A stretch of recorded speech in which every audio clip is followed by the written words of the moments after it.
Meus caros, bem-vindos de volta a mais um vídeo aqui da nossa disciplina de títulos de crédito.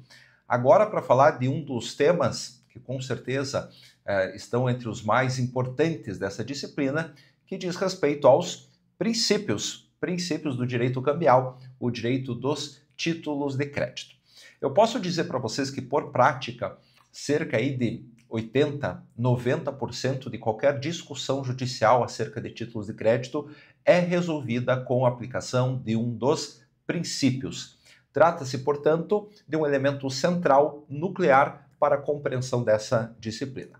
Eu já posso dizer para você, de começo, que nós temos 3 princípios que norteiam a disciplina dos títulos de crédito, sobre os quais falaremos agora. O princípio da cartularidade, o princípio da literalidade e, por fim, o princípio da autonomia. Cartularidade, literalidade e autonomia. O primeiro deles diz respeito à cartularidade e parte-se do pressuposto que todo título de crédito corresponde a um documento, evidentemente um título. Então, com rara exceção, por exemplo, da duplicata que nós temos virtual, com rara exceção, os títulos de crédito são documentos físicos, títulos, que nós chamamos de cártulas. Então, como se trata inclusive de um instituto bastante arcaico, bastante antigo do direito, sempre partiu-se do pressuposto que o crédito, a obrigação, estava inserta num documento, numa cártula. E a existência da cártula é uma condição sine qua non para a existência deste dito título de crédito. Inclusive, a partir dessa ideia da cartularidade, de que nós sempre temos um pedaço de papel, por assim dizer, que representa aquela relação obrigacional, é que nós temos algumas consequências que são aplicadas no mundo jurídico, no que diz respeito ao direito cambial, ao direito dos títulos de crédito. Especialmente, eu posso começar dizendo que, para uma relação obrigacional, não é obrigatório que exista um título de crédito. Isso eu acredito que todos compreendem. Eu posso ter uma relação obrigacional que advém de um contrato verbal ou mesmo é realizado um instrumento contratual, um contrato escrito para provar a existência dessa relação obrigacional, ou ainda, se for vontade das partes, instrumentaliza-se essa relação obrigacional num título de crédito, seja ele qual for, um cheque, uma nota promissória, uma letra de câmbio, conforme a circunstância, uma duplicata, também conforme a circunstância. Inclusive, nós chamamos esses títulos de títulos dispositivos, né? Um documento dispositivo, ou seja, as partes que decidem instrumentalizar esta obrigação num título de crédito, nesta cártula. Porém, uma vez instrumentalizada numa cártula, temos essas consequências. Primeiro de tudo, que é titular do crédito aquele que tem a posse do documento. Então, o título em sua via original, em posse do documento, é um pressuposto de que ele é o credor. Tanto é assim que não existe a possibilidade de você executar um título de crédito sem apresentar ao Poder Judiciário a via da cártula original. Antigamente, quando nós trabalhávamos com processos físicos, e eu peguei esta parte, inclusive no começo da minha carreira, você via autos de processo de execução em que o cheque, a nota promissória, ela era grampeada numa folha, a via original, encaminhada ao Poder Judiciário. Porque somente o titular da cártula, o possuidor da cártula, melhor dizendo, é que poderia ser dito o real credor. Não serve para fins de execução de cobrança judicial, por exemplo, uma fotocópia ou, quiçá, uma fotocópia autenticada. É titular do crédito o possuidor do título e ainda, quando se busca a execução, deve-se apresentar a cártula em sua via original. Hoje que nós temos um processo digital, né, o virtual, você digitaliza em PDF e vincula ao sistema, mas muitos juízos dotados de cautela, entendendo a disciplina dos títulos de crédito, exigem que a cártula original seja depositada em juízo, né, ou junto ao cartório, para que se tenha ciência realmente se o credor é titular é possuidor daquele título de crédito, daquela cártula. Por quê? Como nós já tivemos numa outra aula sobre endosso, como que você transfere a titularidade do crédito para outra pessoa? Verso, assina e entrega o título. A transmissão da obrigação pelo princípio da cartularidade pressupõe também a tradição do título. Não há como eu transferir o crédito inserido no título de crédito sem promover a tradição do documento. Tradição, tradição, tradição, tradição, acompanhado do devido endosso, significa que este crédito está circulando entre diferentes pessoas. Aí imagine que uma determinada pessoa ajuiza uma ação de execução com uma mera fotocópia do título, inicia essa execução, mas na verdade esta cártula original já tinha sido endossada para um terceiro, para um quarto, para um quinto, que também se acha titular do mesmo crédito. Então, pelo princípio da cartularidade, deve-se apresentar o título original em juízo e a transmissão do crédito se dá por conta da tradição do documento. Em acréscimo, dado o princípio da cartularidade, quando você paga uma obrigação inserida num título de crédito, há o direito e quase um dever do devedor de reter o título de crédito consigo. Porque da mesma forma que a posse do título de crédito pressupõe a existência do crédito, a sua devolução ao devedor pressupõe, inclusive por conta do próprio Código Civil, tem regra nesse sentido, pressupõe a quitação da obrigação. Não sei se você já trabalhou eventualmente com uma nota promissória, a exemplo, você assina a nota promissória se declarando devedor de alguém e a partir do momento em que você cumpre a obrigação, a nota promissória é devolvida para você. E, inclusive, com base no Código Civil, é um direito do devedor exigir a retenção do título de crédito, sob pena até de você considerar a mora do credor. Porque você sabe que quando você é devedor e cumpre uma obrigação, você pode exigir a prestação de recibo, de comprovante de pagamento. Porém, quando eu falo de um título de crédito e pelo princípio da cartularidade, o recibo significa devolução da cártula. E se o credor não o quiser fazer, pode-se considerar a mora do credor. Eu também ensinei no vídeo de endosso que a partir do momento em que você tem a cadeia de endosso, ou seja, devedor original, credor original, este credor ele endossa para um terceiro e vai para um quarto, um quinto, um sexto, este último credor, ele cobra do devedor original e caso não exista o pagamento, há a co-obrigação, de todos os endossantes. Este último credor, ele tem a possibilidade de cobrar a dívida na sua integralidade, tanto do devedor principal quanto dos codevedores, que são os endossantes, a escolha dele. Dado este princípio da cartularidade, se um destes codevedores promover o pagamento ao credor, o que ele tem que exigir? O resgate da cártula. Porque pressupõe-se que a partir do momento que ele resgatou, ele pagou o credor, o último credor. E uma vez que ele teve o resgate, abre-se a possibilidade dele promover o direito de regresso. O direito de regresso no sentido de cobrar daqueles outros endossantes que se apresentam na cadeia de endosso antes dele, que inclusive é um raciocínio que a gente pode trabalhar aqui no vídeo mais adiante. Então este é o princípio da cartularidade. Inclusive consta no slide pequenas exceções e quando a gente fala de exceção, geralmente no direito cambial, a gente fala da duplicata. A duplicata, ela pode ser executada inclusive sem apresentação da cártula. Quando nós tivemos aqui um vídeo de duplicata, talvez fique mais claro, mas é uma exceção que, de certa forma, confirma a regra.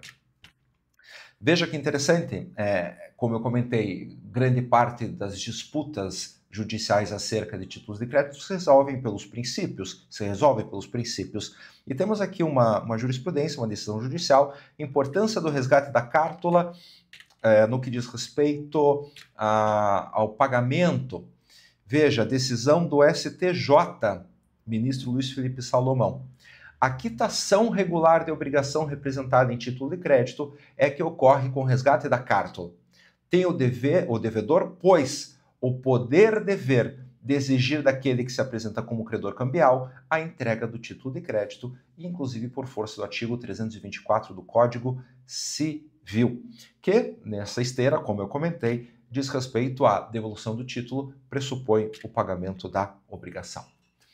Segundo princípio que nós temos nos títulos de crédito diz respeito à literalidade. Em suma, somente produzem efeitos jurídicos aquelas informações inscritas na própria cártula, no próprio título.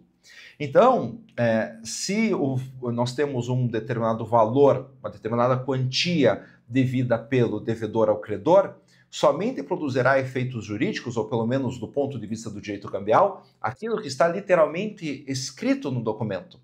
Ah, mas existe uma verba por fora. Você não poderá cobrar como por meio do título de crédito. Ah, mas existia um codevedor que não está inserido no título de crédito. Você não poderá aplicar as regras do título de crédito para este codevedor.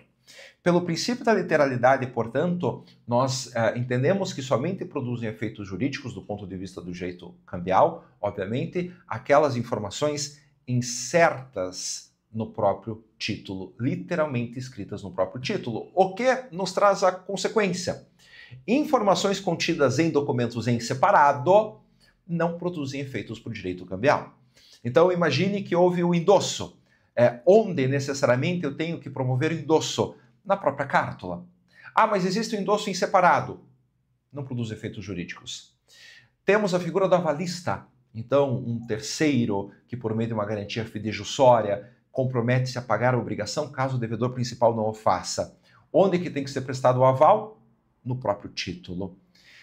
Temos alguns títulos de crédito, por exemplo, a letra de câmbio. Temos um vídeo aqui sobre letra de câmbio, que há a figura do aceite do devedor. Então, ele aceita a condição de devedor daquele título de crédito, onde tem que ser prestado o aceite, necessariamente no próprio título. Até quando existe um pagamento parcial da obrigação, porque se você paga totalmente, você tem o direito de resgatar o título. Se você faz um pagamento parcial e existe um recibo de quitação, não pode ser em separado. Sempre é no próprio título.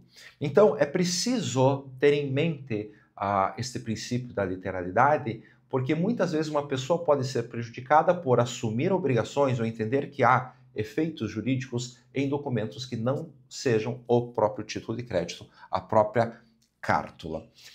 Exceção, como já existia na cartularidade, existe a duplicata, em que o recibo da duplicata, pelo menos, pode ser em separado. Mas, embora para outras informações, por exemplo, o próprio aceite da duplicata, deve se dar sempre na própria cártula.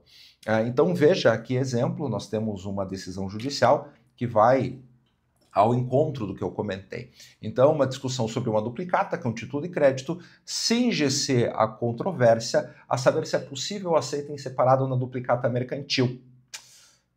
Diz o STJ, o aceite é ato formal e deve aperfeiçoar na própria cártula, que é a assinatura do sacado no próprio título, incidindo o princípio da literalidade, que está lá no artigo 25 da Lei Uniforme de Genebra, que já foi comentada por mim em outra aula.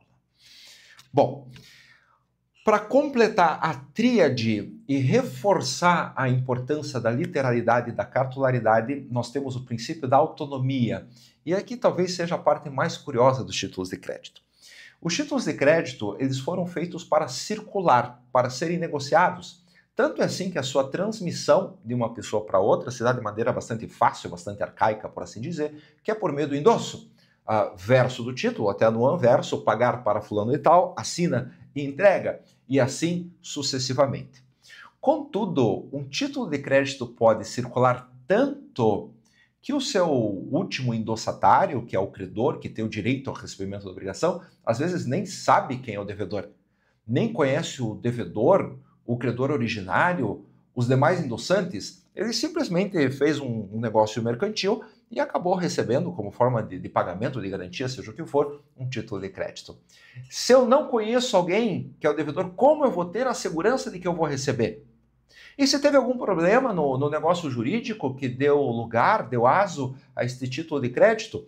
Porque, obviamente, toda obrigação ela tem uma causa, e eu não conheço os sujeitos que promoveram essa relação jurídica que deu origem a esse título de crédito. Como que eu vou aceitar um título de crédito? Qual é a segurança? É aí que vem do direito cambial esse terceiro princípio, que é o princípio da autonomia.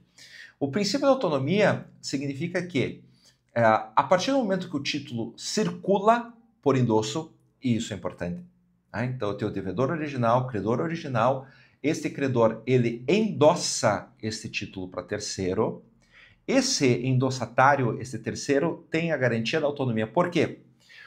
A cártula, ela desvincula-se do negócio jurídico fundamental, que diz respeito ao negócio jurídico que deu origem à cártula.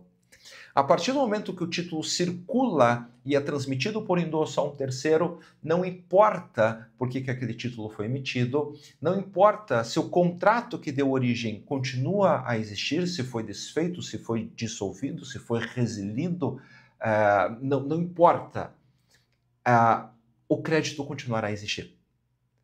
A partir do endosso, o crédito ganha autonomia e poderá ser cobrado do devedor original e dos codevedores da cadeia de endosso, independentemente da manutenção ou não do negócio jurídico fundamental. E este raciocínio é fenomenal, porque me traz segurança na condição de endossatário. Então, num exemplo bastante simples, há uma compra e venda de uma bicicleta, e como o pagamento dessa bicicleta seria de forma diferida, dali a 60 dias, as partes emitem um título de crédito, né, ao saque de um título de crédito, em que o devedor, que comprou a bicicleta, vai pagar determinada quantia ao credor dali a 60 dias, 30 dias, seja o que for. O credor tem o título na mão, ele não quer esperar até o final do prazo para receber a obrigação, e ele endossa esse título para um terceiro. Só que depois do endosso, a bicicleta é devolvida, porque apresentava um vício redibitório e as partes decidem, portanto, redimir o contrato, ou seja, desfazê-lo por conta deste vício oculto. Ok. E o terceiro, que é o endossatário, vai receber a obrigação de qualquer forma. Mas o negócio jurídico fundamental, o negócio jurídico subjacente que deu causa aquele título não existe mais. O princípio da autonomia. O devedor principal pagará a dívida ao endossatário e depois poderá agir regressivamente contra o parceiro contratual para fins de reembolso.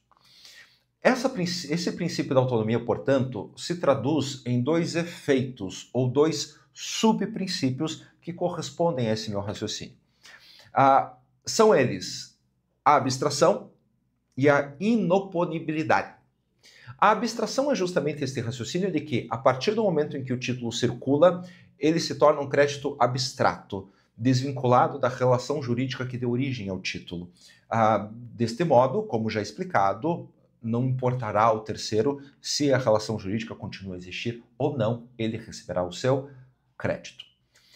Por sua vez, o devedor, por consequência, o devedor original não poderá opor ao endossatário ou ao credor final qualquer das matérias de defesa que tivesse contra o credor original. Friso novamente. O devedor não poderá opor numa contestação, em embargos à execução, não poderá opor contra o endossatário, o credor, qualquer matéria de defesa que tivesse contra o credor original. Este subprincípio nós podemos dar o nome de inoponibilidade de exceções pessoais a terceiros de boa-fé. Inoponibilidade de exceções pessoais contra terceiros de boa-fé. Se se trata de um terceiro de boa-fé, eu já vou falar mais sobre isso, uma pessoa que não sabe de qualquer defeito do negócio jurídico fundamental, o nosso amigo que vendeu, na verdade, que comprou a bicicleta e depois devolveu, não vai poder opor contra o endossatário, o credor, a argumentação de que o negócio jurídico foi desfeito. Então são esses os dois princípios, os dois subprincípios, o princípio da abstração e o princípio da inoponibilidade de exceções pessoais contra terceiros. Detalhe importante, exceção é um termo que nós utilizamos no direito civil para também, de maneira equivalente, a matéria de defesa. Então, inoponibilidade de matérias de defesa pessoais, ou seja, que o devedor teria contra o credor original, contra terceiros de boa-fé. Para concluir, veja que jurisprudência sobre a necessidade de circulação do título. Importante essa decisão para eu reforçar um tema. Se o título não circula por endosso, continua a ser possível discutir o negócio jurídico subjacente. Então, se por conta da compra e venda da bicicleta o bem foi devolvido, o bem foi devolvido, e ainda assim o credor original ele executa o título de crédito, contra o credor original é possível discutir, mas houve a redimição do contrato. Se não circula, é possível a discussão da causa. Se circula por endosso, já não é mais. Veja, por exemplo, Tribunal de Justiça do Paraná. Conforme o princípio da abstração, o título de crédito desvincula-se do negócio jurídico subjacente que deu origem à sua emissão quando entra em circulação.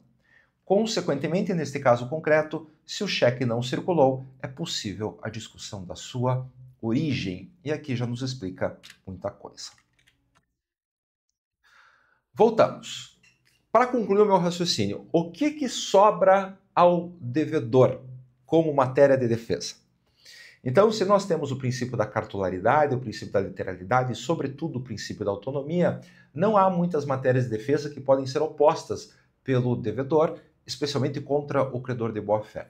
Eu poderia resumir este raciocínio de possíveis matérias de defesa com, de maneira muito importante, vícios formais que acarretem nulidade. Então, os títulos de crédito, conforme cada lei, têm uma forma a ser observada. E na ausência desta forma, o título de crédito é nulo. Então, a não observância da forma com a consequente nulidade é algo que pode ser oposto contra terceiros, de boa-fé ou de má-fé. Isso é indiscutível. Tudo aquilo que gera nulidade do título pode ser oposto contra terceiro. Segundo, obviamente, prescrição.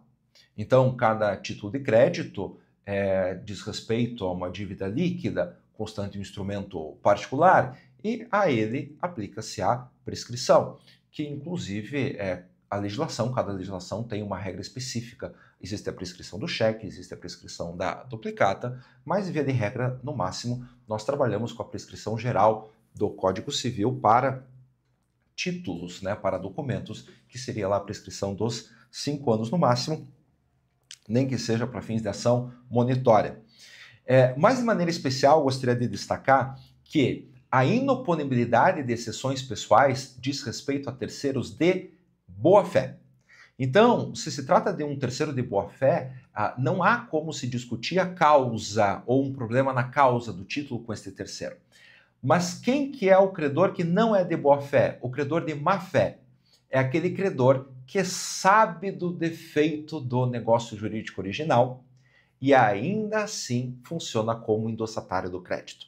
Então veja, é terceiro de má-fé aquele que sabe do vício e ainda assim toma para si o crédito, e é um ônus do devedor, por algum meio de prova previsto na legislação processual, demonstrar que ele sabia, e se ele sabia, eu posso opor contra o terceiro de má-fé eventuais defeitos, eventuais vícios do negócio jurídico subjacente. Para não dizer que eu estou mentindo, eu devo ter jurisprudência aqui. Veja lá. Tribunal de Justiça do Distrito Federal. Ação declaratória, anulação de título de crédito, cheque, endosso, má-fé, exceções pessoais, oponibilidade.